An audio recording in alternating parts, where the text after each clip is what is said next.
15번입니다. 상린관계에 관한 설명으로 틀린 것은이죠. 1번 임접지 수목 뿌리가 경계를 넘은 때는 임의로 제거할 수 있다. 그죠? 가지가 넘으면 잘라달라고 요구하고 응하지 않으면 자르고 뿌리는 임의로 제거할 수 있죠. 2번 주의 토지 통행권자는 통행에 필요한 통로를 개설한 경우 그 통로 개설이나 유지 비용을 부담해야 한다. 많은 질문이겠죠. 이거는 사실적인 거죠. 그러니까 맹지가 돼가지고 어쩔 수 없이 남의 땅을 다니게 됐다면 당연히 그 비용을 부담해야 하겠죠. 3번 통행지 소유자가 주의 토지 통행권에 기한 통행에 방해가 되는 담장을 설치한 경우죠. 그러니까 주의 토지 통행권이 인정된다는 말은 땅 주인이 못 다니게 막을 수가 없다는 얘기고, 담장을 설치했다면 당연히 뭘 해야 돼요? 철거해야 되겠죠. 따라서 통행지 소유자 그 철거물을 부담한다. 5 맞는 질문이죠. 4번 경계에 설치된 담 분할할 수 없겠죠. 그죠? 따라서 담이 상린자의 공유인 경우 상린자는 공유를 이유로 공유물의 분할을 청구하지 못한다. 5 맞는 질문이죠. 답은 5번입니다. 일단 건물 등을 건축하려면 경계로부터 반 미터 이상 거리를 둬야 되고요. 위반하면 철거 및 손해배상을 청구당하게 되는데 예외가 있죠.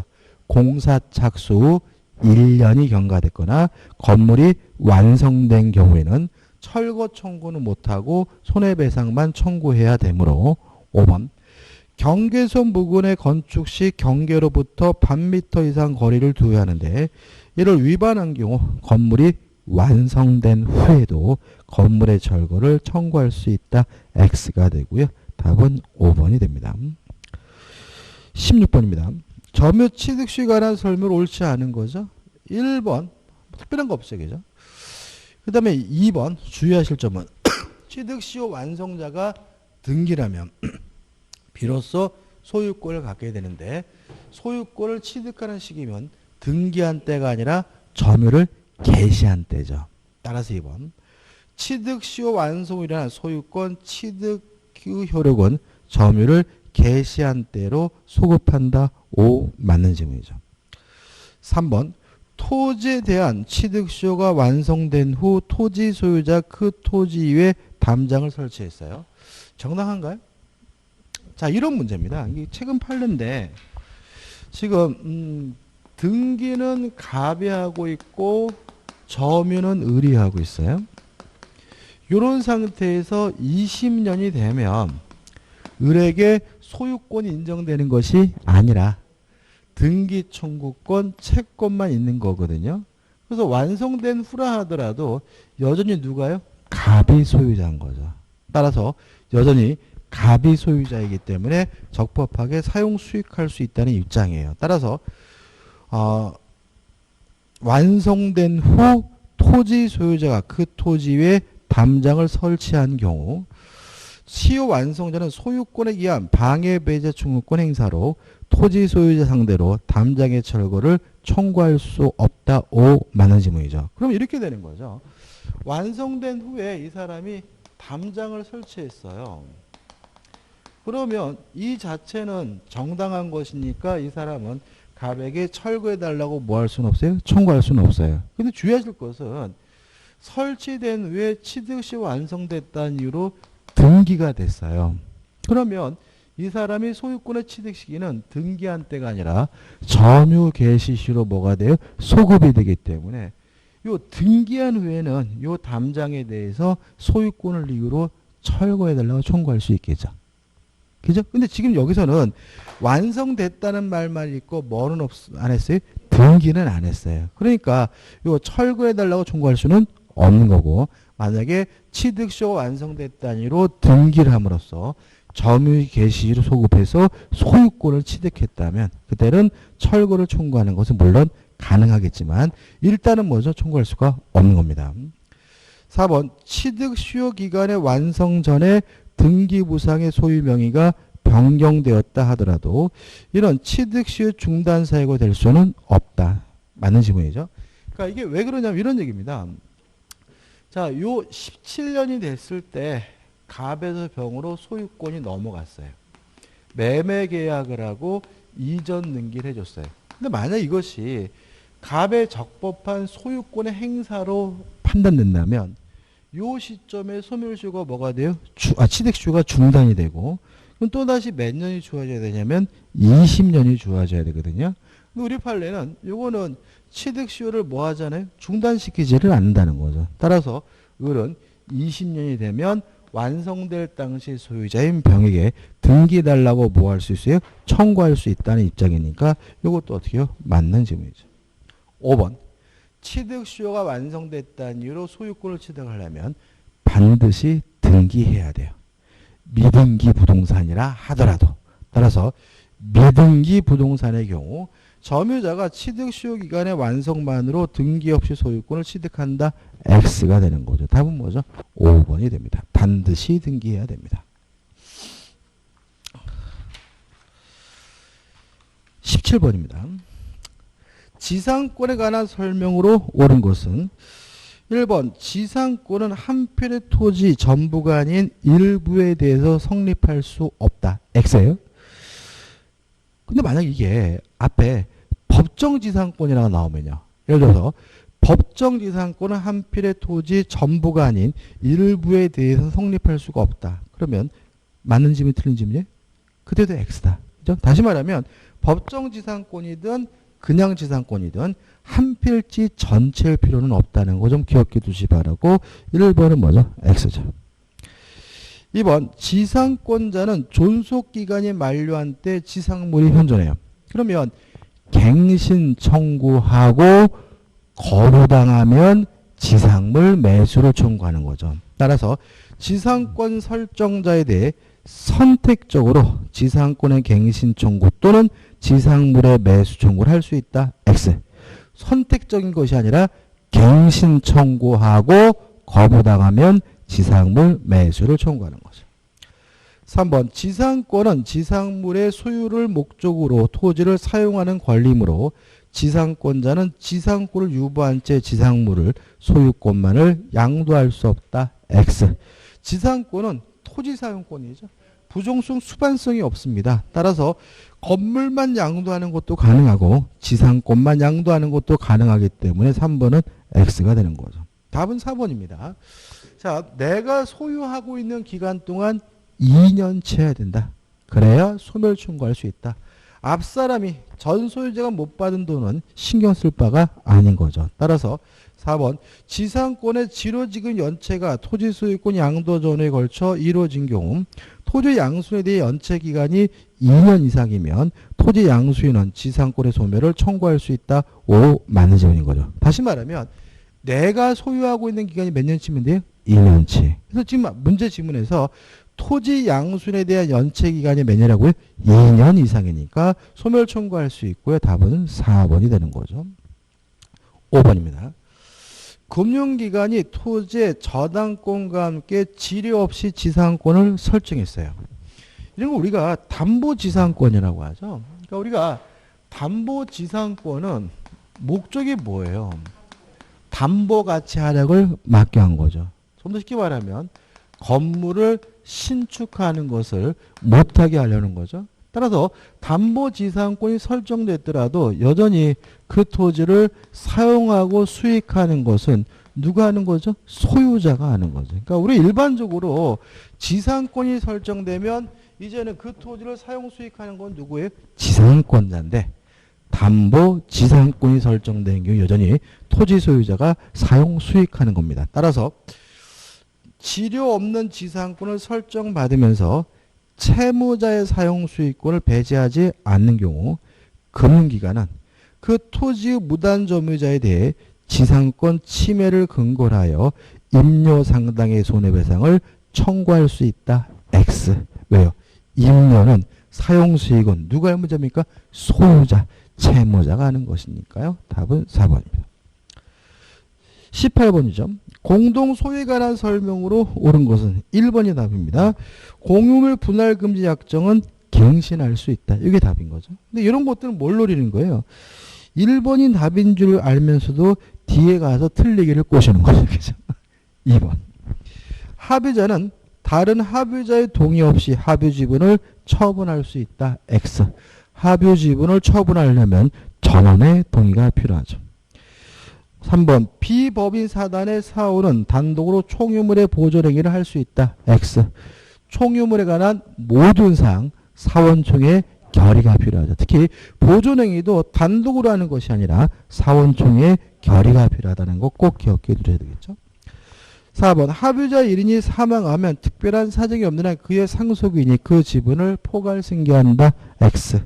합유 지분은 뭐 되지 않죠? 상속되지 않는다. 꼭 기억해 두셔야 되겠죠. 5번 공유자 1인이 그 지분의 저당권을 설정했어요. 그럼 이 저당권은 공유물 전체에 다 설정된 것이고 공유물의 분할로 영향을 받지 않기 때문에 공유물이 분할된 경우 다른 약정이 없으면 저당권은 저당권 설정자 앞으로 분할된 부분에 집중된다는 지문은 X가 되고요. 답은 1번이네요. 19번입니다. 갑은 을 소유 X주택의 전세금 1억 원, 존속기간을 2년으로 하는 전세 계약을 하고 전세권 설정 등기를 마쳤다. 이에 관한 설명으로 옳은 것은 X주택 1번입니다. 1번. 갑은 전세권의 존속 중에도 장래에 그 전세권이 소멸하는 경우에 전세금 반환 채권이 발생하는 것을 조건으로 그 장래의 조건부 채권을 양도할 수 없다. X입니다. 자, 원칙적으로 전세금 반환 채권만 분리해서 양도할 수는 없어요. 다만 소멸이 된 후에 양도하거나 아니면 1번 지문처럼 조건부로 양도하는 것은 가능하기 때문에 1번은 X죠. 2번 을이 갑에게 전세금의 반환을 지체한 경우 갑은 X주택의 A 부분이 아니라 전부에 대하여 경매를 청구할 수 있다. X. 자, 일부 전세권자의 중요한 점은 뭐죠? 경매할 수 없다. 그죠? 다시 말하면 목적물 전부에 대해서 경매할 수 없고요. 다만 뭐는 받을 수 있죠? 우선 변제는 받을 수 있어요. 따라서 3번. 경매 절차에서 X주택이 매각된 경우 갑은 X주택의 전부에 대하여 후순위 권리자보다 전세금을 우선 변제받을 수 없다. X가 되는 거죠. 다시 말하면 일부 전세권자는 2번 목적물 전부에 대해서 경매 청구권은 없으나 4번 우선 변제권은 인정된다는 거 꼭 기억해 두셔야 되겠죠. 4번 갑의 채권자 병이 갑의 전세권의 저당권을 취득했어요. 그러면 이런 문제죠. 저당권이 어디에 설정되어 있냐면 전세권에. 그러면 이런 상태에서 전세권이 소멸하게 되면 저당권도 소멸될 위험에 처하기 때문에 물상대의가 인정됩니다. 전세권이 소멸됨으로써 가치의 변형물이 뭐가 생기죠? 전세금. 그러면 이 저당권자는 이 전세금이 지급되기 전까지 압류를 하면 이 전세금에 대해서 그 효과가 계속 미치는데 이것도 일종의 뭐가 되죠? 물상대의거든요. 따라서 이 전세권 자체에 대해서는 더 이상 저당권을 실행할 수는 없습니다. 이 전세금에 대해서 지급 전에 뭐죠? 압류함으로써 저당권을 실행할 수가 있는 것이니까 4번 갑의 채권자 병이 갑의 전세권의 저당권을 취득한 경우 전세권의 존속기간이 만료되더라도 병은 전세권 자체에 대하여 저당권을 실행할 수 있다는 지문은 X가 되는 거죠.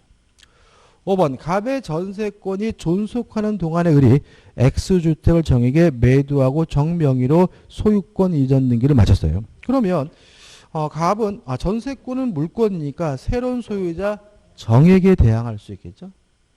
전세금도 누구한테 받습니까? 정에게. 을한테는 받을 수가 없습니다. 왜 그러냐면 전세권자에게는 경매권이 인정되잖아요. 그래서 만약에 정이 안 주면 경매하면 되는 거죠. 굳이 전소유자인 을에게 반환해달라고 청구할 수는 없다는 것이 우리 판례의 태도이기 때문에 을은 전세금 반환 의무를 면하게 된다는 지문은 맞는 지문이고 답은 5번이 되는 거죠. 20번입니다. 관습상의 법정지상권에 관한 설명으로 옳지 않은 것은 자 한번 정리해 볼까요? 자, 관습상의 법정지상권이라는 것은 매매, 기타 사유로 토지와 건물의 소유자가 달라진 경우잖아요. 그죠? 그래서 우리는 어떻게 기억하겠냐면 매매 기타 사유에서 제외되는 거. 관습상의 법정지상권이 인정되지 않는 거를 꼭 기억해 두자 했죠. 첫째, 환지 처분으로 토지와 건물의 소유자가 달라진 경우. 두 번째, 원인행위의 실효, 무효, 취소, 해제 등으로 토지와 건물의 소유자가 달라진 경우. 그 다음에 세 번째, 토지가 공유인 경우죠. 토지 공유. 이 예외가 있긴 한데 예외는 안 됩니다. 그래서 토지가 공유인 경우에는 관습상의 법정지상권이 발생하지 않는다. 이렇게 간단하게 기억하시면 돼요. 따라서 1번 보시면 토지 공유자, 그럼 게임 끝이에요. 관습상 법정지상권이 인정되지 않는다니까 어쩌고저쩌고 해가지고 관습상의 법정지상권이 성립하지 않는다. 오, 맞는 질문인 거죠. 2번 강제경매죠. 강제경매로 토지와 건물의 소유자가 달라지면 법정지상권이 발생하겠죠. 그러면 우리가 언제 건물이 있고 언제 건물과 토지 사유가 같아야 돼요. 매매 기타 사유가 있을 때죠. 그러면 강제경매가 있을 때, 강제경매 개시결정 등기가 있을 때 건물이 있고 건물과 토지 소유자가 같으면 되는 거예요. 따라서 매각대금 완납시를 기준해서 토지와 그 지상 건물이 동일인의 소유에 속하여야 한다. X고요. 답은 뭐죠? 2번이 되는 거죠. 3번. 관습상 법정지상권자는 토지 소유자로부터 토지를 양수한 자에 대하여 등기 없이도 자신의 권리를 주장할 수 있다. 맞아요. 왜요? 법정지상권, 법률 규정에 의한 지상권이니까 등기하지 않더라도 취득하겠죠. 4번. 대지와 건물의 소유자 건물만을 양도하면서 양수인과 대지에 관하여 임대차 계약을 체결했다면 특별한 사정이 없는 한 그 양수인은 간습상 법정지상권을 포기한 것으로 본다. 맞는 질문이 되는 거죠. 5번. 구분 소유적 공유 관계에 있는 자가 자신의 특정 소유가 아닌 부분의 건물을 신축했어요. 자, 법정지상권이라는 것은 토지와 건물의 소유자가 같았다가 달라져야 되거든요. 그러면 자신의 특정 소유가 아닌 부분의 건물을 신축했다는 말은 신축할 때부터 토지와 건물의 소유자가 다르기 때문에 법정지상권이 발생할 수는 없으므로 5번은 맞는 질문입니다. 답은 뭐죠? 2번이 됩니다. 21번입니다. 지역권에 관한 설명을 옳지 않은 것은 1번 무상의 지역권 설정 가능합니다. 2번 요역지 불법 점유자는 지역권을 시효 취득할 수가 없겠죠. 3번 지역권자 갑이 그 소유 토지 을에게 매도하고 이전 등기를 했어요. 자, 지역권은 종된 권리죠. 부종성, 수반성이 있죠. 따라서 요역지상의 권리가 이전되면 지역권도 쫓아가요. 뭐 하지 않아도 등기하지 않아도. 따라서 특별한 사정이 없는 한 을은 지역권의 이전 등기 없이는 지역권을 취득하지 못한다는 질문은 X고요. 답은 3번이 되는 거죠. 4번 지역권자는 반환 충고권이 없죠. 왜요? 스스로 뭐 하지 못해요? 점유하지 못하니까요. 따라서 지역권자는 승역지의 점유를 침탈한 제3자를 상대로 지역권에 기초하여 승역지의 반환을 청구할 수 없다. 오, 맞는 질문이고 5번 불가분성입니다. 긍정적인 것은 한 사람이, 부정적인 것은 전원이죠. 그러면 소멸시효를 중단시키는 것은 소멸을 막는 것이니까 긍정적인 것이고 한 사람만 하면 되거든요. 따라서 5번 요역지를 여러 사람이 공유하는 경우 공유자정 누가요? 한 사람에 대한 지역권의 소멸시효 중단은 다른 공유자를 위하여 효력이 있다. 맞는 질문이고요. 답은 3번이 됩니다. 25번입니다. 유치권에 관한 설명으로 옳은 것은 자, 유치권자는 반드시 점유해야 되고요. 직간접을 불문해요. 따라서 간접 점유하고 있더라도 유치권이 성립되고 유치권이 소멸되질 않아요. 근데 문제는 1번 채무자가 직접 점유하면 안 되죠. 채무자가 직접 점유라고 있다는 말은 그 목적물을 채무자에게 반환했다는 얘기고 실질적으로 점유를 상실한 것으로 평가되기 때문에 유치권이 성립되지 않아요. 따라서 1번 채권자가 채무자의 직접 직접 점유를 통하여 간접 점유하는 경우에는 유치권은 성립하지 않는다. 맞는 지문이고요. 답은 1번이 되는 거죠. 2번 유치권자 경매권이 있어요. 그죠? 그렇지만 우선 변제권은 없습니다. 그러니까 우선 변제권이 없다라는 말은 배당 순위가 유치권자에게 주어지지 않는다는 얘기거든요. 2번 유치권자는 채권의 변제를 받기 위하여 유치물을 경매할 수 있고까지 맞는데 매각대금에서 후순위 권리자보다 우선 변제받을 수 있다. X가 되는 거죠.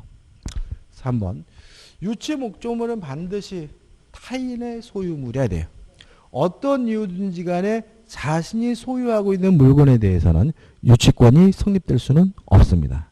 따라서 3번 수급인이 자신의 노력과 재료를 들여 신축한 건물에 대한 소유권을 원시 취득했어요. 누구 거죠? 수급인 거. 건설업자 거죠? 유치권 성립되지 않아요. 따라서 수급인은 공사대금을 지급받을 때까지 유치권을 행사할 수 있다는 지문은 X가 되는 거죠. 4번 유치권의 피담보 채권의 소멸시효 기간이 확정 판결 등에 의하여 10년으로 연장된 경우 유치권이 성립된 부동산에 대한 매수인은 종전의 단기 소멸시효를 원형할 수 있다. X예요. 원형이라는 말은 주장이란 말이고 이런 얘기입니다. 소멸시효가요. 원칙이 10년인데 3년짜리가 있고 1년짜리가 있어요. 근데 만약 이것이 3년짜리, 1년짜리가 판결로 확정이 되면 그때는 소멸시효가 10년짜리가 돼요. 여기 시험범위 아니니까 구체적으로 알 필요는 없는데 1년짜리 중에 가장 대표적인 것이 뭐가 있냐면 학원비가 있어요. 학원비가 1년짜리야. 학원비가. 예를 들어 여러분들이 학원비를 안 줬어요. 원장님한테. 그러면 몇 년만 버티면 돼요? 1년만. 근데 1년이 되기 전에 소송을 제기해서 판결로 확정이 되면 이게 몇 년짜리가 돼요? 10년짜리가 돼요. 다시 한번 보시면 4번 유치권의 피담보 채권의 소멸시효 기간이 확정 판결 등에 의하여 10년으로 연장됐어요. 그러면 당연히 10년 동안 채권이 존재하는 것이니까 3년, 1년이 경과됐다는 이유로 채권의 소멸을 주장할 수가 없는 거고 3년, 1년이 경과됐다는 이유로 유치권의 소멸을 주장할 수는 없는 거죠. 따라서 유치권이 성립된 부동산의 매수인은 종전에 단기 소멸시효를 원형할 수 있다, 주장할 수 있다는 지문은 뭐가 되죠? X가 되는 거죠. 5번 공사대금 채권에 기하여 유치권 행사하는 자가 스스로 보존에 필요한 범위 내에서 유치물의 주택에 거주하며 사용하는 경우 정당합니다. 그죠? 원칙적으로 사용할 수 없지만 보존에 필요한 사용은 가능하잖아요. 따라서 소유자는 유치권의 소멸을 청구할 수 있다가 아니라 없다고. 옳은 지문은 1번이 답이 되는 거죠. 23번입니다. 저당권에 관한 설명을 옳지 않은 것은 1번 저당물의 소유권을 취득한 제3자 경매인 될 수 있죠. 경락받을 수 있죠. 따라서 경매인이 될 수 없다. X고요. 답은 1번이 되는 거죠. 2번 토지를 목적으로 저당권을 설정한 후 그 설정자가 그 토지의 건물을 축조하고 소유해요. 그러면 저당권 설정 당시에는 건물이 없었기 때문에 법정 지상권은 발생하지 않고요. 저당권자에게 일괄 경매권이 인정되죠. 따라서 저당권자는 토지와 함께 그 건물에 대하여도 경매를 청구할 수 있다. 5 맞는 질문이죠. 3번입니다. 저당권자는 과실수취권이 없어요.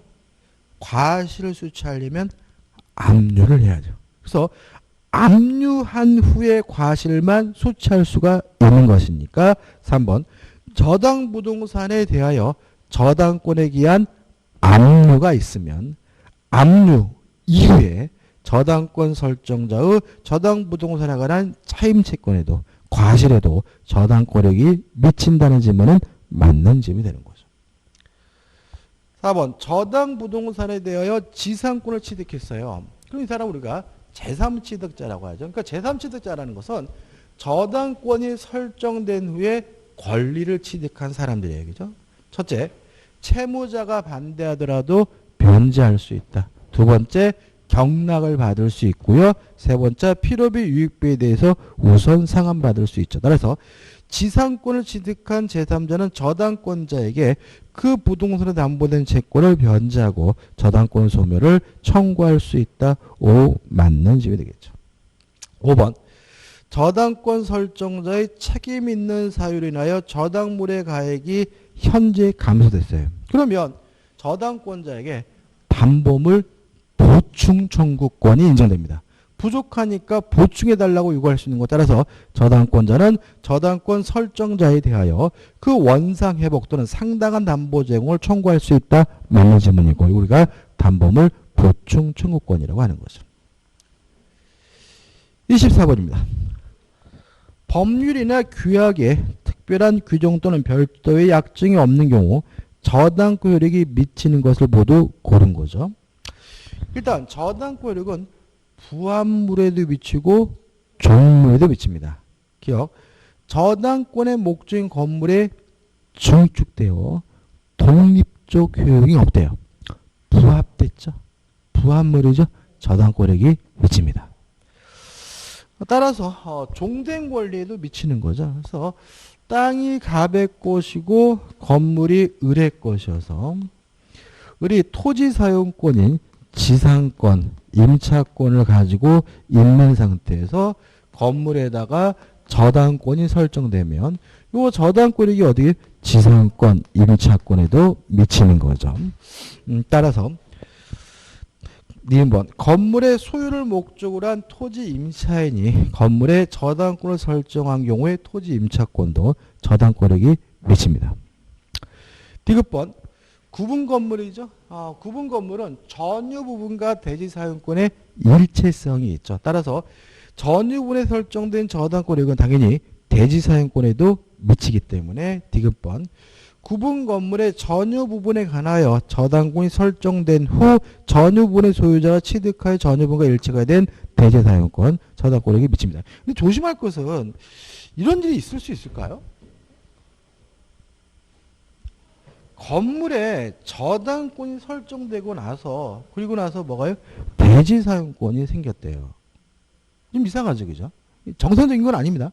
그렇지 않습니까? 우리가 보통 아파트는 대지 사용권도 함께 오는 거잖아요. 그러니까는 건물에다가 저당권 설정할 때 이미 무엇도 있는 거예요? 대지 사용권 있는 것이 원칙인데 대지 사용권이 나중에 들어오는 경우도 과거에 있었어요, 그죠? 그래서 이런 겁니다. 예를 들어서 두 가지 판례인데 자 지금 이 사람이 아파트 201호를 분양을 받았어요. 근데 문제는 전유 부분에 대해서는 등기가 이루어졌는데 대지 사용권, 대지권에 대해서는 등기가 이루어지지 않고 있었어요. 그럼 이제 막 데모하고 막 난리가 나는 거죠, 그죠? 뭐 이런 누구는 살인마 물러가라 막 이런 거죠. 이런 상태에서 요 전유 부분에 대한 뭐가요? 저당권이 설정됐단 말이죠. 그 후에 갑이 무엇을요? 대지권을 취득했다면 요 저당권액이 어떻게 해요? 대지권에도 미친다. 따라서 경매가 이루어지게 되면 경락을 받은 사람은 전유 부분뿐만 아니라 대지권도 당연히 뭐하게 돼요? 취득하게 되는 거죠. 그 다음 또 이런 경우도 이 판에도 있습니다. 자, 예를 들어서 201호 이제 갑이 아파트를 분양받았는데 전유 부분에 대해서는 등기가 이루어졌지만 대지권에 대해서는 등기가 이루어지지 않고 있어요. 그래서 막 데모하고 막 난리나고 막 그러는 거죠. 그래서 갑이 지긋지긋해가지고 요 아파트를 병에게 팔았어요. 팔고 병에게 이전 등기를 해준 거죠. 뭐만요? 전유 부분만. 이해되시죠? 그럼 이거 똥값이죠, 속된 말로. 그잖아요. 지금 이 아파트는 뭐가요? 대지권도 없는 아파트니까 거의 뭐 병한테 팔 때 뭐죠? 거의 뭐 똥값으로 파는 거죠. 그죠? 근데 나중에 요 대지권에 대한 어떻게 해요? 등기가 나온 거예요. 그러면 요 아파트 가격이 뭐예요? 정상 가격을 회복하겠죠. 그죠? 병은 뭐죠? 땡 잡은 거죠. 갑은 열받겠죠. 그래서 요 대지권만 갑이 을에게 팔아먹었어요. 그래서 이거는 무효라는 것이 우리 판례 입장입니다. 그래서 다시 말하면 사후에 취득한 대지권에 대해서도 저당권에게 어떻게 미치고 사후에 취득한 재단권을 대지상환권을 제3자에게 처분하면 그런 처분행위 자체는 뭐죠? 무효다. 이유는 전유권과 대지사용권은 뭐가 있기 때문에 일체성이 있기 때문에 그런 거죠. 따라서 기억, 니은, 디귿 해가지고 5번이 답입니다. 25번입니다. 저당권의 물상대에 관한 설명으로 옳은 것은 1번. 자, 지급 또는 인도 전에 압류를 해야 된단 말이죠. 꼭 저당권자가 해야 되느냐? 그럴 필요는 없다. 따라서 1번. 대여할 물건이 제3자에 의하여 압류된 경우에는 물상대의성이 없다. X가 되는 거죠. 2번. 전세권에 대해서 물상대의권이 인정되니까 전세권을 저당권의 목적으로 한 경우 저당권자에게 물상대의권이 인정되지 않는다. X가 되는 거. 아까 설명드렸죠. 3번. 지급 또는 인도 전에 압류를 해야 되죠. 따라서 저당권 설정자에게 대여할 물건이 인도된 후에 저당권자 그 물건을 압류한 경우 물상대의권 행사할 수 있다. X가 되는 거죠. 답은 뭐죠? 4번입니다.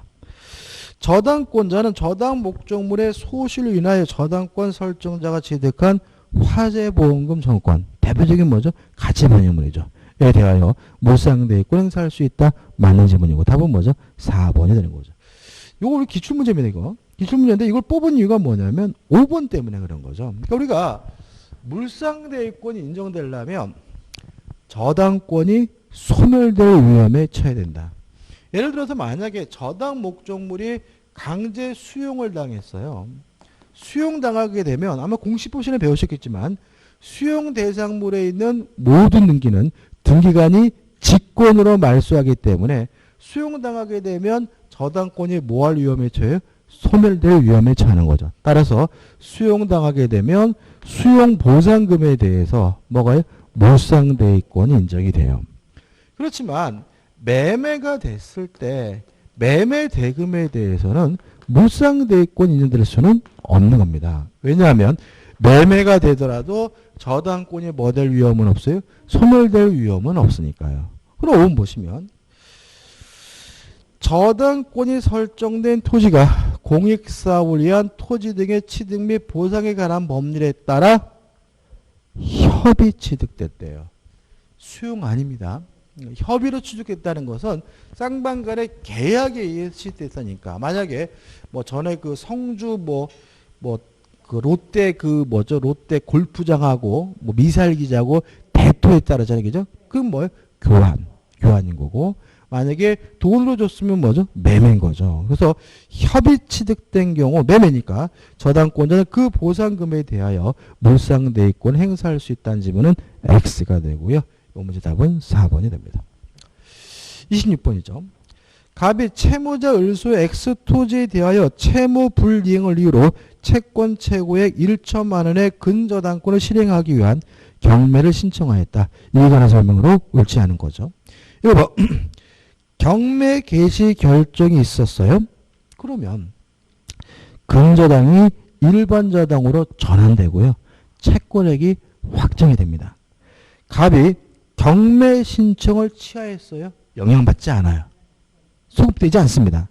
따라서 채무 확정 효과는 번복된다. X고 1번이 답인 거예요. 그러니까 우리가 취하라는 말은 소송 용어인데 우리가 민법적으로 비슷한 말은 뭐냐면 철회죠. 철회. 그러니까 우리가 취소하는 것은 과거로 뭐예요? 소급시키지만 철회하는 것은 과거로 소급시키지 않는 것처럼 취하도 그 효과를 과거로 소급시키지는 않아요. 따라 답은 뭐죠? 1번이 되는 거죠. 2번. 갑이 경매 신청 시에 근저당권이 확정되므로 그 이후에 발생한 갑의 원본 채권은 근저당권으로 담보되지 않습니다. 주의하실 것은 4번. 갑의 피담보 채권이 확정되기 전에 발생한 원본 채권에 관하여 그 확정 후에 발생하는 원본 채권의 이자나 지연손해금은 채권 최고액 범위 내에서 근저당권에 의해서 뭐가 돼요? 담보가 돼요. 그래서 요 2번과 4번은 반드시 같이 기억하시고 같이 뭐죠? 이해하셔야 되는 거죠. 조금만 설명드리면 이런 얘기죠. 자, 근저당권이 설정이 됐다면 그 채권이 금액이 불특정, 불확정한 거죠. 근데 경매 신청이 있어서 채권액이 확정이 됐다면 채권액이 뭐가 돼요? 결정이 된 거니까 그 후에 발생하는 원본 채권은 더 이상 근저당권에 의해서 뭐 될 수는 없어요? 담보될 수는 없는 거죠. 근데 만약에 그 이자나 지연배상금이 확정되기 전에 발생한 이자나 지연배상금이라면 요 후에 발생하는 것도 근저당권에 의해서 계속 담보가 된다는 거 꼭 기억해 두셔야 되고요. 시험에 잘 내죠. 3번 질문 보시면 근저당권의 실행에 따른 경매비용, 실행비용은 채권 최고에 포함시키지 않으니까 3번은 맞는 지문이고요. 5번. 자, 원칙적으로 근저당권자 경매를 신청하면 경매 신청 시 채권액이 확정됩니다. 다만 후순위 저당권자가 경매를 신청했을 때는 경락이니 경락대금을 완납했을 때니까 5번. 만일 X토지에 대하여 후순위 저당권을 취득한 병이 경매를 신청한 경우에는 그 매각대금 완납 시에 갑의 피담보 채권이 확정된다는 지문은 5 맞는 지문이고요. 답은 1번이 되는 거죠.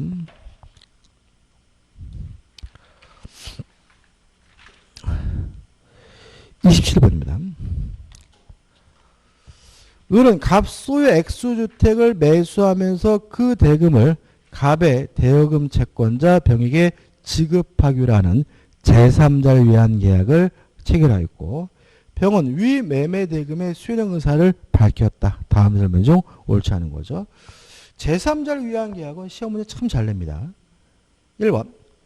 X주택의 소유권 이전 의무가 갑의 과실로 이행불능이 된 경우 을은 병의 동의 없이 매매 계약을 해제할 수 있다. 5예요. 좀 생각해 볼 게 좀 있습니다.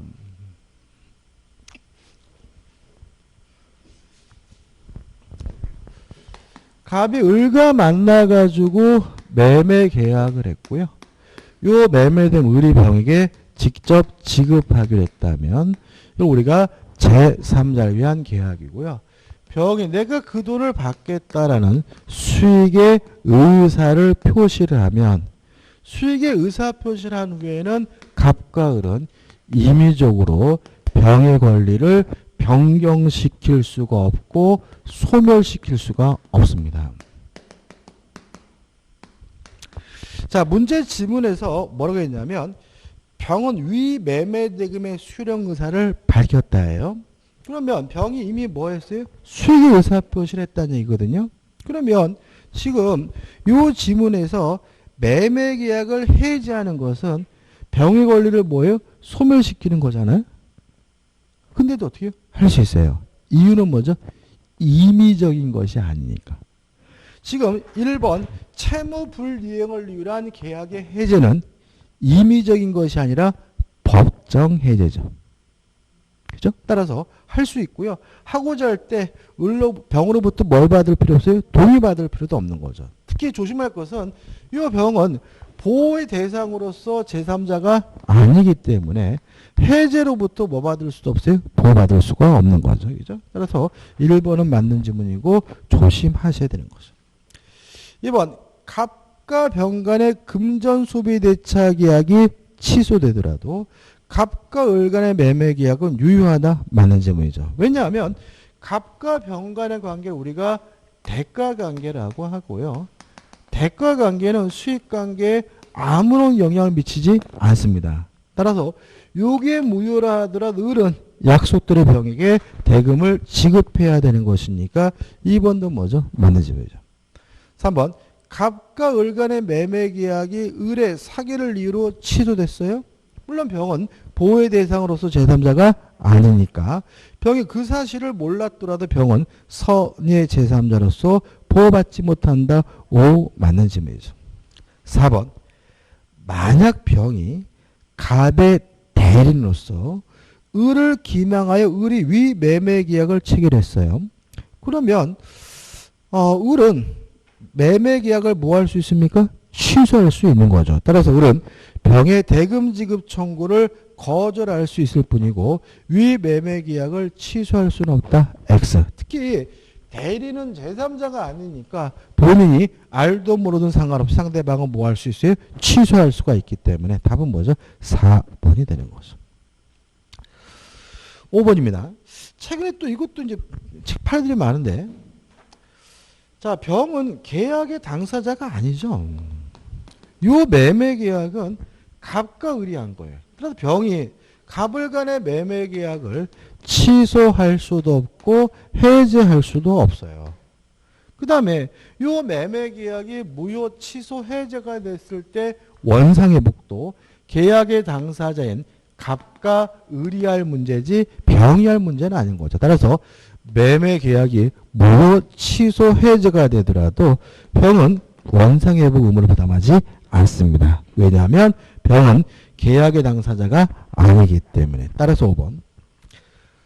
갑의 채무 불이행으로 위 매매 계약이 해제됐어요. 그러면 원상회복 부당이득 반환은 갑과 을 둘끼리 할 문제지 병이 할 문제는 아니기 때문에 우리 병에게 매매 대금의 일부를 이미 지급하였더라도 특별한 사정이 없는 을은 병을 상대로 부당이득을 원인으로 이미 지급한 대금의 반환을 청구할 수 없다는 질문은 맞는 질문이고요. 이 5번 같은 질문도 최근에 판례가 많으니까 확실하게 기억해 두시기 바랍니다. 28번입니다. 갑은 2018년 9월 10일 을에게 자신이 사용하던 컴퓨터를 50만 원에 매각하겠다는 의사표시와 2018년 9월 25일까지 구매 유보를 알려다는 내용의 편지를 발송하였고 그 편지는 2018년 9월 13일 을에게 도달하였다. 이 을이 2018년 9월 17일 X컴퓨터를 50만 원에 매수하겠다는 승낙의 편지를 갑에게 발송했어요. 자, 그럼 생각해 보자고요. 자, 청약을 하면서 승낙 기간을 정했죠. 언제까지 승낙을 하라고 그랬습니까? 2018년 9월 25일까지죠. 그 다음에 50만 원 사겠다라고 승낙을 발신했죠. 승낙을 발신한 시점은 언제입니까? 9월 17일인 거죠. 9월 17일. 그러면 이것만 메모한다면 끝난 거죠. 1번. 갑은 을이 발송한 편지를 2018년 9월 19일 받았는데 갑이 2018년 9월 24일 개봉하여 읽었다면 매매계약은 2018년 9월 24일 성립한다. X죠. 자, 계약이 성립되는 시점은 항상 뭐죠? 승낙을 발신한 때죠. 따라서 9월 17인 거죠. 특히 여기서 조심할 것은 뭐냐면 갑이 그 편지를 읽었는지 안 읽었는지는 고려하지 않아요. 왜냐하면 의사표시는 도달이 되면 뭐가 생겨요? 효과가 생기니까 뭐 안 읽어봤더라도 계약이 성립되고 그 시점은 승낙을 발신한 때인 9월 17인 거죠. 2번, 을이 승낙의 의사표시를 하였으므로 을이 발송한 편지를 갑이 2018년 9월 25일까지 받지 못했어요. 연착됐죠? 연착된 승낙은 새로운 청약이고 원칙적으로 계약을 성립시키지 않으므로 매매계약은 성립한다. X가 되는 거죠. 3번, 갑은 을이 발송한 편지를 2018년 9월 20일 받았다면 매매계약은 그때부터 성립하고 효력이 발생한다. X죠. 승낙을 발신한 때인 9월 17일이죠. 4번, 을이 발송한 편지가 2018년 9월 26일 갑에게 도달했어요. 연착됐죠. 근데 이 사람이 지금 발송한 날짜가 언제냐면 17일이에요. 그러면 8일 정도 여유가 있으니까 충분히 요 기간 내에 도달할 수 있는 발송이었거든요. 이때는 뭘 해야 돼요? 연착의 통지를 해야 연착되지 않았다는 이유로 계약이 성립되지를 않아요. 근데 뭐라고 했습니까? 갑이 2018년 9월 27일 연착의 통지를 했어요. 그럼 연착 통지를 했으니까 연착됐다는 이유로 계약이 성립되지 않으므로 매매계약은 성립하지 않는다. 맞는 지문이고요. 답은 4번이 되는 거죠. 5번 을이 2018년 9월 17일 매수하겠다는 편지를 발송하기 전까지 특별한 사정이 없는 갑은 을에 대하여 매각의 의사표 처리할 수 있다. X. 모든 의사표시는 상대방에게 도달된 후에는 더 이상 뭐하지 못하죠? 처리하지 못합니다. 따라서 답은 뭐죠? 4번이 되는 거죠. 여기까지 좀 쉬었다가 29번부터 보도록 하겠습니다.